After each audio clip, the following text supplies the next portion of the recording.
Assalamualaikum warahmatullahi wabarakatuh. Hari ini kita akan mempelajari tema 3, subtema 3, pembelajaran 3 dan 4. How's life salih-salihah?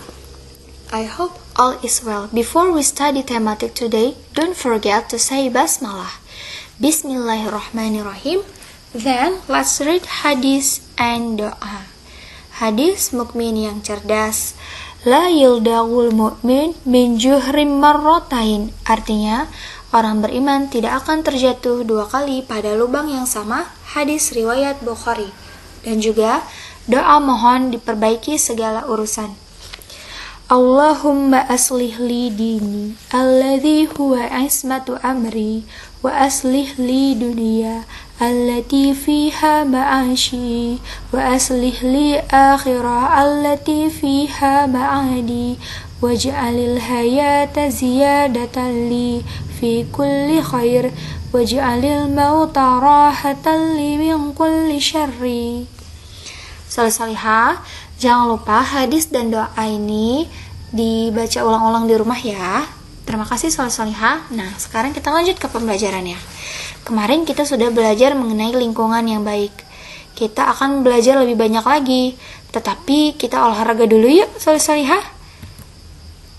Salih-salihah, what are they doing? Apa yang sedang mereka lakukan dengan bola dan pemukul ini? Salih-salihah tahu nggak ya ini permainan olahraga apa? Itu adalah permainan kasti.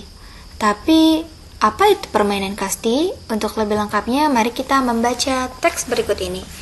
Permainan kasti merupakan salah satu permainan bola kecil. Permainan ini dimainkan oleh 2 regu, yakni regu pemukul dan regu penjaga. Regu pemukul berusaha mendapat nilai dengan memukul bola, kemudian berlari mengelilingi lapangan. Sebaliknya, regu penjaga berusaha menangkap bola serta mengalahkan regu pemukul. Regu yang terbanyak mengumpulkan nilai menjadi pemenang. Permainan sederhana ini dapat dimainkan di lapangan yang tidak begitu luas. Alat yang dibutuhkan dalam permainan kasti adalah bola kecil dan kayu. Salih-salihah, insya Allah nanti ketika sudah kita bersekolah di sekolah lagi, kita akan memainkan permainan bola kasti ini. Ini adalah salah satu permainan olahraga yang Ustazah sukai. Nah, namun salih-salihah, sebelum berolahraga jangan lupa ya untuk melakukan pemanasan dengan gerakan non-lokomotor. Itu maksudnya adalah yang pertama, memutar pinggang. Lalu menekuk badan, tangan, dan kaki. Jangan lupa juga untuk memiringkan badan, membentangkan tangan dan kaki, memutar badan menghadap kiri, ke kanan, dan ke belakang. Selamat mencoba salih-salihah. Nah, salih-salihah, kemarin kan kita sudah tahu nih cara memanfaatkan daun kering. Nah, kalau ini salih-salihah, ini ada lahan kosong. Berguna apa tidak ya salih-salihah? Banyak kan salih-salihah kita menemui lahan kosong, bahkan mungkin di rumah kita sendiri banyak lahan kosong salih-salihah. Nah, lahan kosong yang tidak terawat itu membuat lingkungan kita menjadi kurang sedap dipandang, apalagi kalau lahan itu kotor. Pemanfaatan lahan kosong di perkarangan sekolah atau rumah merupakan cara penghijauan sebagai wujud perilaku peduli lingkungan. Menanam tanaman pada lahan yang sudah lama tidak terawat akan menyegarkan kembali lahan itu. Salah satu caranya menghijaukan lahan adalah dengan menanam tumbuh-tumbuhan yang bermanfaat bagi kita. Misalnya tanaman obat seperti kencur, kunyit, dan jahe salih-salihah. Ibu Siti pun yang ada di buku salih-salihah ya, mengetahui bahwa lahan kosong di rumahnya dapat ditanami dengan tanaman obat. Siti dan ibu mereka kemudian membuat jadwal penyiraman tanaman obat mereka. Nah, ini salih-salihah ada mengenai kencur, kunyit, dan jahe. Mari kita baca bersama-sama ya. Kencur merupakan salah satu jenis tanaman obat. Kencur sangat mudah untuk ditanam dengan permukaan tanah yang tidak terlalu kering dan tidak terlalu basah. Dan cukup terkena sinar matahari, tanaman kencur ini sudah bisa hidup dengan mudah. Kencur memiliki banyak manfaat mengobati berbagai penyakit seperti influenza pada bayi, masuk angin, sakit kepala, batuk, dan keseleo. Kunyit atau kunir merupakan salah satu jenis tanaman rempah dan obat. Kunyit atau kunir ini dimanfaatkan oleh masyarakat sebagai bumbu dalam masakan. Namun ada juga yang memanfaatkan untuk sebagai obat dari berbagai jenis penyakit.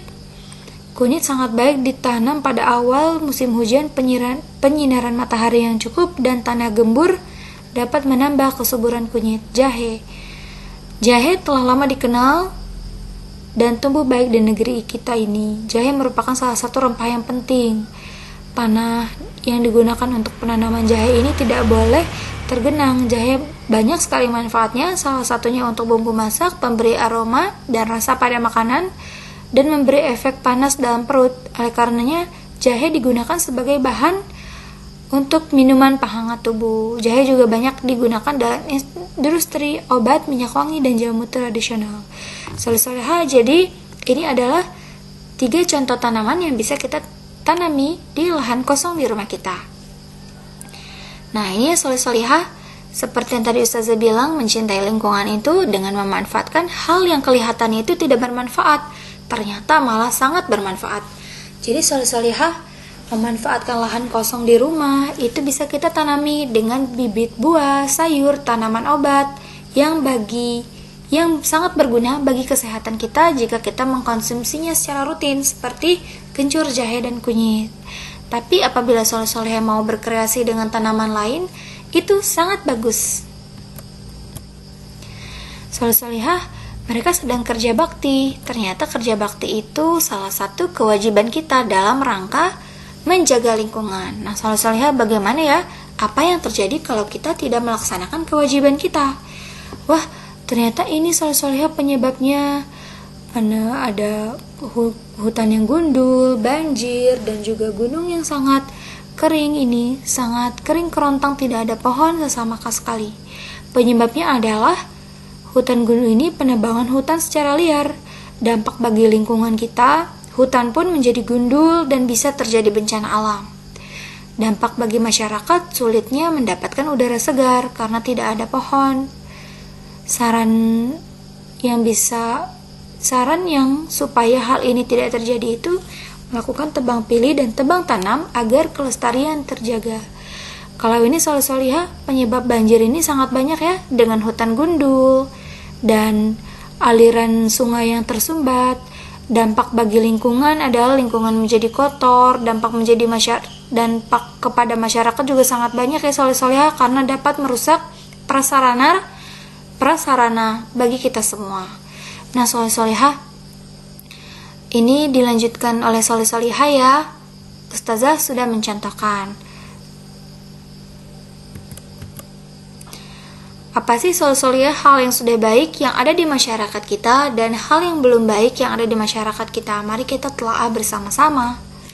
Ternyata kita sudah membuang sampah pada tempatnya. Kita juga beberapa orang yang sudah melakukan kerja bakti secara gotong royong, membuat bak penampung untuk sampah dan menanam pohon di sekitar rumah, serta memisahkan sampah organik dan anorganik. Nah, tapi hal yang belum baik pada masyarakat kita masih saja ada warga yang membuang sampah sembarangan termasuk di sungai. Ada sebagian warga yang enggan membersihkan lingkungan. Ada sebagian warga yang belum menanam pohon di sekitar rumah. Nah, soleh-solehah, apa sih tadi? Kita harus memisahkan sampah organik dan anorganik. Jadi ini ya soleh-solehah, sampah organik itu disebut juga dengan sampah basah yang mudah terurai secara alami. Contohnya adalah daun kering, kulit pisang, sampah rumah tangga, dan lain-lain. Sementara sampah anorganik itu adalah disebut biasanya sampah kering, tidak mudah membusuk dan susah untuk terurai oleh alam. Salah satunya, contohnya ini ya soleh-solehah, kantong kresek, beling kaca, kertas, kaleng, botol plastik, dan lain-lain. Jadi mulai sekarang, mari kita membersihkan dan memisahkan antara sampah organik dan anorganik. Nah, jadi ini juga adalah hal yang sangat baik kita lakukan soleh-solehah ya, melakukan kerja bakti dengan teman, dengan tetangga-tetangga dan di sekitar kita. Kesimpulannya dari pembelajaran ini adalah sebagian besar masyarakat kita sudah peduli kepada lingkungan. Menjaga lingkungan itu merupakan kewajiban kita. Dengan kita menjaga lingkungan, kita akan mendapatkan hak serta memberikan hak orang lain untuk hidup dengan nyaman. Oke, soleh solihah, alhamdulillahirabbil alamin. Today we have 4 lesson. Soleh solihah, keep your spirits up to always read and watch the materials from ustadz and ustazah. And don't forget to love our environment. Soleh solihah, hari ini kita ada 4 pembelajaran ya. Soleh solihah, semangat ya untuk selalu membaca dan mengamati materi-materi dari ustadz dan ustazah. Dan jangan lupa nih untuk selalu mencintai lingkungan kita. Alhamdulillah soleh solihah. And then we to doa kafaratul majelis. Subhanakallahumma wa bihamdika asyhadu alla ilaha illa anta astaghfiruka wa atubu ilaik. Assalamualaikum warahmatullahi wabarakatuh.